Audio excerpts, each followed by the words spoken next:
Debut akting Indra Bruggman adalah jalan emas bagi si anak desa dalam merambah dunia entertainment.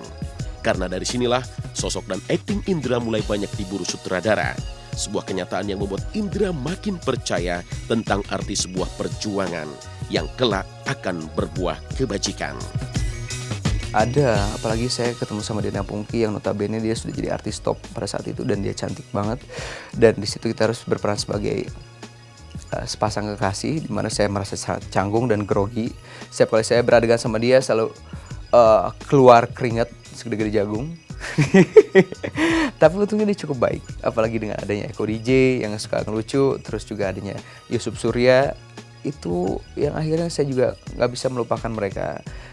Walaupun udah bertahun-tahun sinetron itu selesai, saya selalu menjaga komunikasi dengan mereka gitu. Apalagi dengan Yusuf Surya, kadang-kadang kita suka ketemuan untuk sekedar say hello, terus nanya keadaannya gimana, terus ketemu sama istrinya, anaknya. Ini anak agak sedikit ajaib si Indra ini. Ajaibnya adalah pertama sekali saya ajak casting ke production house waktu itu Multivision, Gini Ojini, dia tidak ada rintangan, langsung minta kontrak 250 episode gitu. Jadi langsung dipasangkan dengan Diana Pungky waktu itu. Jadi licin sekali gitu, tidak ada kendala dan tidak ada rintangan. Cuman masalahnya waktu itu memang untuk membuat dia, karena waktu itu umurnya kan masih 15 tahun, 14 tahun. Jadi saya bantu dengan busana, dengan pakaian dia yang hem, yang seperti itu, sepatunya yang pantofel, yang sepatu dewasa, sehingga dia bisa sejajar dengan kelihatan dengan berpacaran dengan Diana Pungky waktu itu. Terus dia dapet yang sinetron Gini Ojini itu pertama kali, dari situ dia udah mulai bantu mama kirim uang sedikit demi sedikit gitu. Meskipun untuk saat itu ya nggak banyak dia bisa kasih, cuman sangat membantu dan kita juga nggak ngelihat dari nominalnya berapa besar enggak, tapi dia bekerja, terus hasilnya dia sisihkan untuk keluarga tuh udah bikin kita bangga.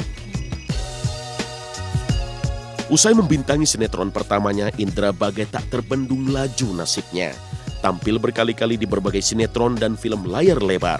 Maka jadilah Indra sang pesohor yang meledakkan diamnya desa.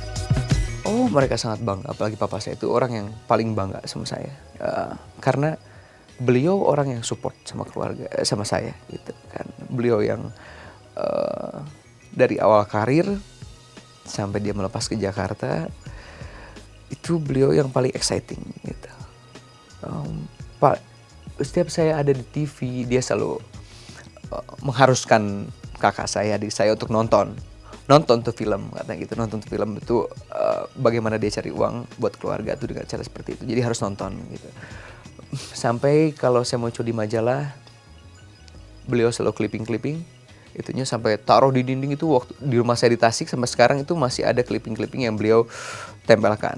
Jadi beliau yang paling bersemangat untuk mendokumentasikan apapun kegiatan saya di dunia entertainment. Udah pasti heboh ya, namanya juga waktu itu kan namanya di kampung kan, terus ada yang masuk TV itu, apalagi keluarga sendiri gitu, udah pasti heboh lah. Yang pasti itu papa lah yang paling seneng banget lihat dia gitu.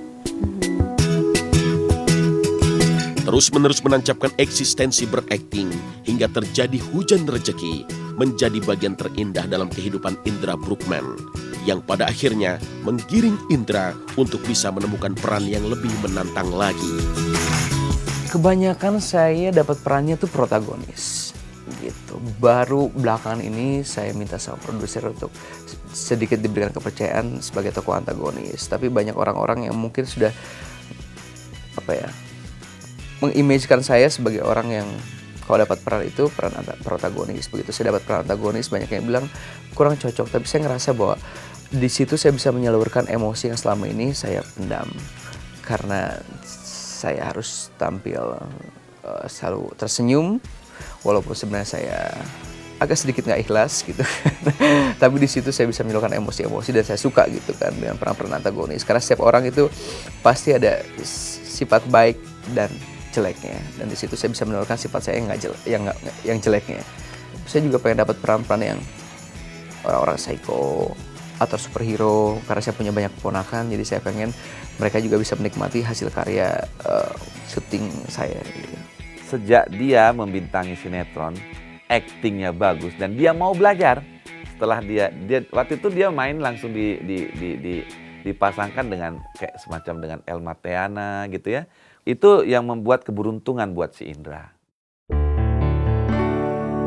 Jangan pernah berkecil hati dalam situasi apapun, apalagi dicekam ketakutan yang tak beralasan, seperti Indra yang memilih percaya diri meski dirinya bukan siapa-siapa. Nggak ada orang tua saya nggak ada basic di dunia entertain. Jadi saya belajar acting secara otodidak. Dan saya pikir juga semua orang bisa berakting. Cuma bedanya di situ ada kamera.